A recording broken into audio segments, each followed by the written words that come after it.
Bienvenue à nouveau.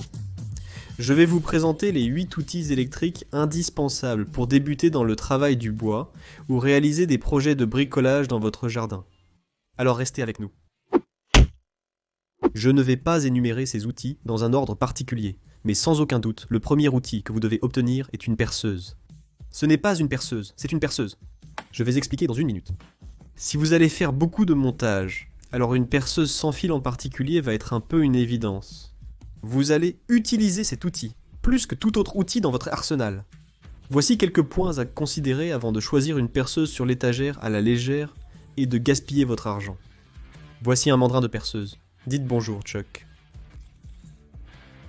Le mandrin de la perceuse a des dents qui saisissent le forêt ou l'embout de vissage que vous utilisez et le maintiennent en place.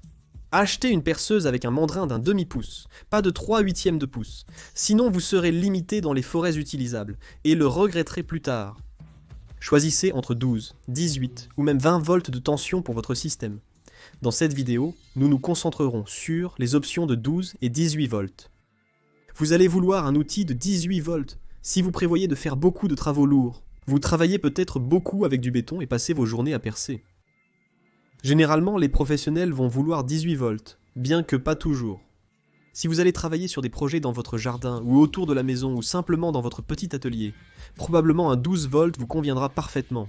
Les 12 volts ont fait beaucoup de chemin ces dernières années. En général, je ne suis pas un fan inconditionnel d'une marque particulière d'outils. Il y a beaucoup de bonnes marques, et j'ai utilisé pratiquement toutes au cours des décennies. Mais je dois dire, ces outils Milwaukee Fuel de 12 volts sont assez incroyables.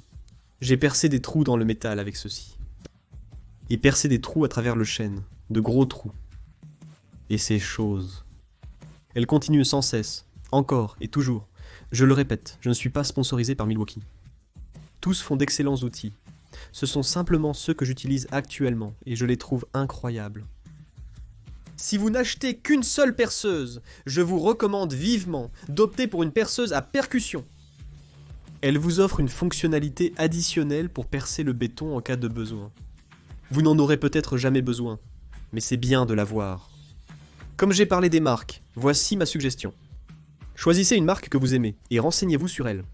Trouvez-en une qui correspond à votre budget et qui fait ce dont vous avez besoin pour que vous ne finissiez pas comme ça, où j'ai tous ces différents chargeurs qui chargent des batteries de différentes tailles et de différentes marques.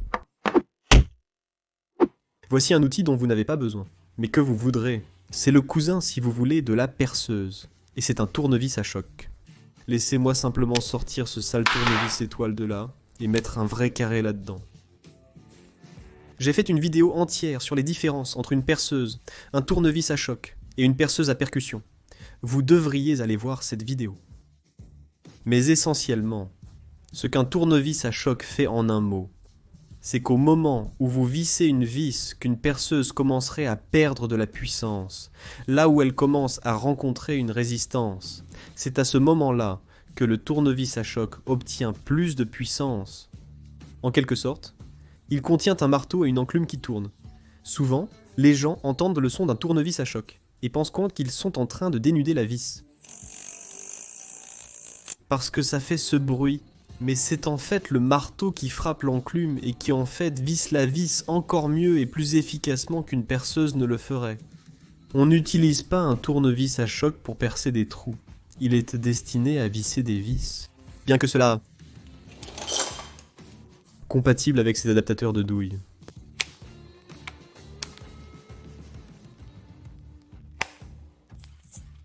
Comme je l'ai dit, le tournevis à choc n'est pas un outil essentiel, mais très pratique. Et souvent, lorsque vous allez acheter une perceuse, vous verrez des perceuses et des tournevis à choc vendus, en ensemble combo. Et vous pouvez économiser beaucoup d'argent en faisant cela. Souvent, vous pouvez presque obtenir le tournevis à choc gratuitement. Alors soyez à l'affût de ventes comme celle-là, et vous aurez les deux outils. Un autre outil indispensable est une ponceuse orbitale aléatoire. Les ponceuses orbitales aléatoires sont géniales, car elles minimisent les marques de ponçage qui restent lorsque vous avez fini de poncer ce que vous construisez. L'efficacité de la ponceuse peut varier considérablement en fonction du modèle que vous utilisez. Et généralement, beaucoup de fois plus la ponceuse est chère, mieux elle est à enlever les marques de ponçage. Mais j'ai tendance à rester avec les modèles de base comme Makita, DeWalt, Bosch. Je choisis aussi le tampon de 5 pouces. Et assurez-vous de choisir le crochet et la boucle, et non le décoller et coller. Ces ponceuses orbitales auront un port à l'arrière, où vous pouvez accrocher un aspirateur, ou la plupart du temps, elles viennent avec un sac. Pour le papier de verre, choisissez le crochet et la boucle plutôt que le décoller et coller. Et comme ceux-ci sont des tampons de ponçage solides, vous pouvez également obtenir les tampons qui ont des trous en eux, et comme cela a un motif de trou variable. Ainsi, lorsque votre aspirateur est branché, il aspirera la poussière à travers ces trous. Parlons des scie sauteuses, bébé. Je peux vous dire tout de suite que c'est l'outil qui va être le plus agaçant à utiliser. Et c'est l'outil que la plupart des menuisiers, charpentiers, bricoleurs détestent le plus, simplement parce qu'il a beaucoup de particularités. Et parce que honnêtement, personne n'en fabrique un très bon. Je ne devrais pas le dire, ce n'est pas nécessairement vrai. Il y a probablement de bonnes scies sauteuses, ils sont juste vraiment chers. Cette scie sauteuse ici, je l'ai probablement depuis 20 ans, cette DeWalt. Et je l'ai détestée chaque jour où je l'ai utilisée à cause de quelque chose. Vous voyez, j'ai ce ruban bleu ici, vous. Le ruban bleu est censé tenir 3 jours. Cela a probablement été là pendant pas moins de 5 ans. Parce que la façon dont c'est fait, oh. Concentre-toi caméra, tu peux le faire.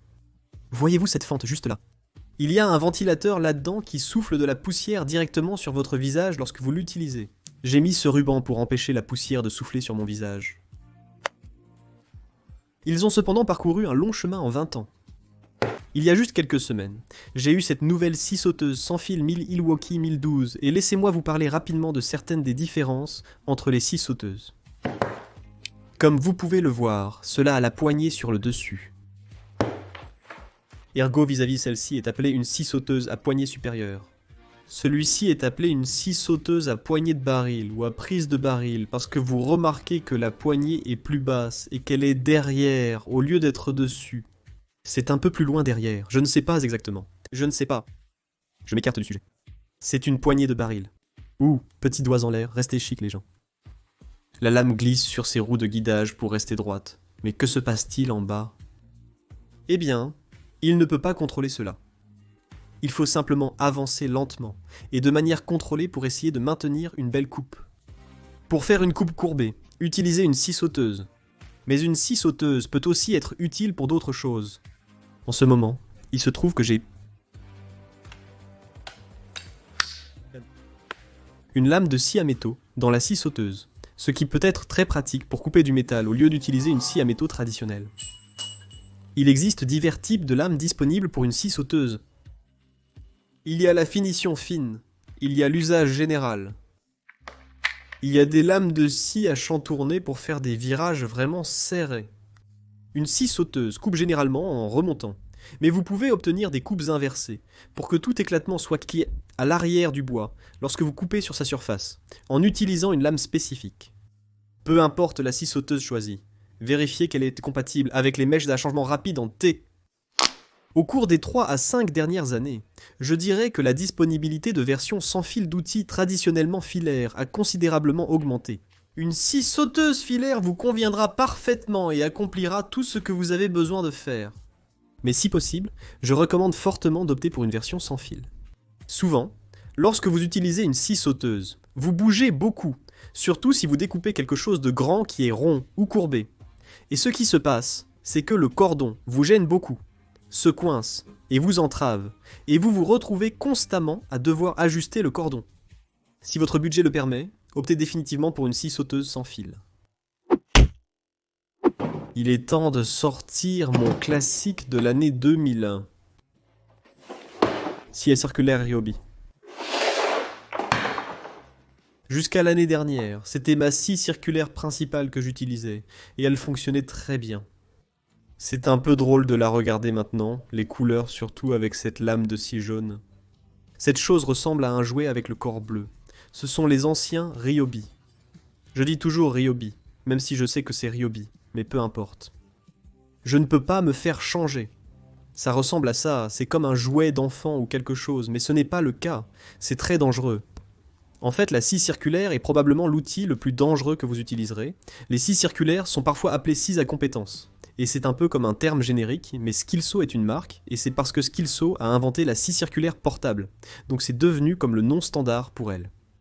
Ils viennent dans une variété de tailles, 7 et 1/4, 6 et 3/4, plus petits, où ils sont juste essentiellement des scies à couper, et plus grands, vous savez, des scies à poutre de taille géante. Si vous devez n'en choisir qu'un, je recommande la taille 7 et 1/4. Cependant, je pense à passer à un modèle sans fil, et si je passe au sans fil, je choisirai probablement 6 et 3/4, simplement parce que j'ai déjà la taille de 7 et 1/4. L'utilisation la plus courante d'une scie circulaire est le dimensionnement du bois brut, et c'est ce qui la rend si dangereuse. Généralement, vous allez être du côté gauche d'une scie circulaire, mais parfois, pour une raison quelconque, vous devrez peut-être être du côté droit. Et parfois, les gens mettent leurs mains en dessous pour soutenir cette pièce qui va tomber. Et ils ne font pas attention, et ils font simplement fonctionner cette scie directement dans leurs mains. Alors soyez prudents, et faites attention à vos doigts lorsque vous utilisez une scie circulaire. J'ai prêté cette scie circulaire à un ami il y a environ 10 ans, et quand il me l'a rendue, c'est comme ça qu'elle avait l'air. Il a en fait coupé le cordon avec la scie et l'a ramené avec juste du ruban électrique. Si j'avais emprunté la scie circulaire de quelqu'un et coupé le cordon, j'aurais probablement acheté une nouvelle scie pour lui. Cependant, pour lui, et apparemment pour la scie, c'était suffisant car ça fonctionnait parfaitement depuis lors. Une variante de la scie circulaire est la scie sur rail. Et qu'est-ce qu'une scie sur rail ? C'est une scie circulaire qui se déplace sur un rail comme vous l'avez deviné. Une scie sur rail n'est certainement pas l'un des premiers outils de menuiserie, de bricolage ou de jardinage dont vous aurez besoin. La seule raison pour laquelle je vous montre cela est que l'année dernière, j'ai remplacé mon scie circulaire que j'ai eue pendant 20 ans par celle-ci, une Festool. Et la seule raison pour laquelle j'ai choisi Festool, c'est parce que celle-ci a une lame plus grande. C'est une TS75. Elle a une lame d'environ 8 et 1/4 de pouce, donc je peux couper du bois très épais. Et je peux aussi l'utiliser comme une sorte de dégauchisseuse, car je peux faire courir la piste tout le long de la pièce de bois et y mettre un bord droit. C'est donc pour cela que j'ai acheté cette scie. Il y a beaucoup de fabricants de scies sur rail, et Makita, DeWalt, vous savez, toutes les entreprises habituelles, et ce sont toutes des scies fantastiques. Elles fonctionnent toutes vraiment bien. Pour une piste, ce que vous pouvez également utiliser simplement un morceau de contreplaqué qui a été coupé en bandes ou un 2x4. J'ai utilisé ceci pendant 20 ans avant d'acheter cela. Vous n'avez donc pas besoin d'une scie à rail. Les scies circulaires et les scies à rail, je vais simplement les regrouper ici. Mais je parle principalement des scies circulaires, qui sont idéales non seulement pour dimensionner le bois, mais aussi lorsque vous devez découper quelque chose. Comme lorsque j'ai fait mon établi ici, j'ai dû découper le dessus pour ma section de table de routage et pour la section de ponçage à dépression.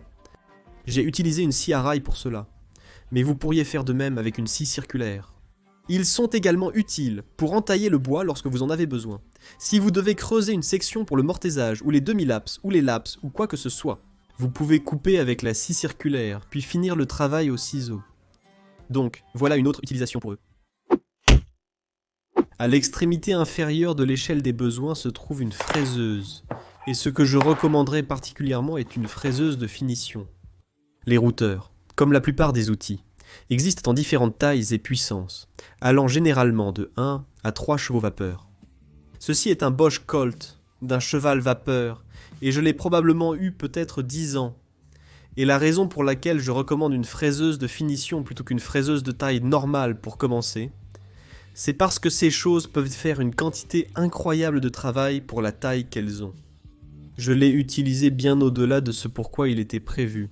Et pour des projets où je poussais vraiment les limites en termes de chevaux vapeur que cela a, et il a incroyablement bien résisté.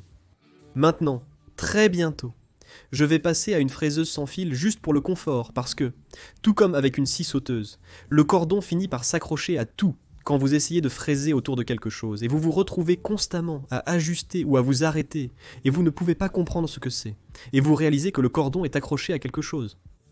Donc les nouvelles sans fil sont vraiment géniales. Ils sont beaucoup plus chers cependant parce que vous devez acheter l'outil. Souvent, l'outil est livré sans batterie. Essayez de les obtenir en combo si possible. C'est plus cher que le modèle avec fil, mais ce dernier fonctionnera parfaitement pour vous. Les routeurs utilisent différents embouts pour vous permettre de mettre différents bords sur le projet sur lequel vous travaillez. Vous pouvez avoir un arrondi ou une encoche, un bord chanfreiné, ou un 45 si vous n'êtes pas familier avec le chanfreinage. Et une mèche de coupe à ras. C'est l'une des principales choses pour lesquelles je l'utilise. Les perceuses utilisent un mandrin pour tenir la mèche. Les routeurs utilisent ce qu'on appelle une pince, et cela fonctionne plus ou moins de la même manière. C'est en 2 pièces. Voici la pièce du haut. Cette pince d'un quart de pouce accepte des mèches de la même taille. Elle se fixe sur une 2e pièce attachée au routeur, et se resserre progressivement lorsque vous la serrez. Elle serre ces pièces juste ici autour de la mèche. Les routeurs sont idéaux avec un gabarit pour découper des cercles précis, comme je l'ai fait sur le chariot de barbecue pour le grill. À un moment donné, vous pourriez vouloir une défonceuse à plongée. Ma défonceuse à plongée est sous un tas de déchets dans mon abri car je l'ai très peu utilisée, mais elle fait exactement ce que son nom indique. Elle vous permet de plonger la défonceuse sur des glissières intégrées afin de la descendre, la soulever, la déplacer, ou si vous devez simplement la descendre dans quelque chose et bouger le long d'un gabarit. Mais vous savez, au cours des 2 dernières décennies, je n'ai utilisé une défonceuse à plongée que 4 ou 5 fois. Ce que je fais peut être différent, c'est juste pour mes besoins personnels. Selon le modèle que vous obtenez, probablement votre 2e plus gros investissement en outils sera pour une scie à onglets, parfois appelée scie à tronçonner. Sur l'échelle de la nécessité, je dirais que celle-ci se classe assez haut. Mais vous pourriez faire beaucoup de choses que vous feriez typiquement sur une scie à onglets, avec une scie circulaire. C'est juste, c'est beaucoup plus facile avec la scie à onglets, car elle vous offre la répétabilité, car si vous l'avez sur une clôture, vous pouvez installer des blocs d'arrêt. Elle vous permet de faire des coupes d'onglets. Elle vous permet de faire des biseaux, selon le modèle que vous obtenez. Observez les modèles, et choisissez celui qui vous convient le mieux. Je dirais que c'est une lame de 12 pouces sur cette scie à onglets. N'allez pas en dessous de 10 pouces, car vous constaterez que vous êtes vraiment limité dans beaucoup de choses pour lesquelles vous voudrez l'utiliser. Si vous en avez les moyens et la place, je vous conseille vivement d'opter pour une scie à onglets de 12 pouces. Maintenant, que vous vouliez le double composé ou le composé ou autre, c'est à vous de décider, mais je choisirai définitivement le coulissant. Ne vous contentez pas d'une scie à onglets stationnaire.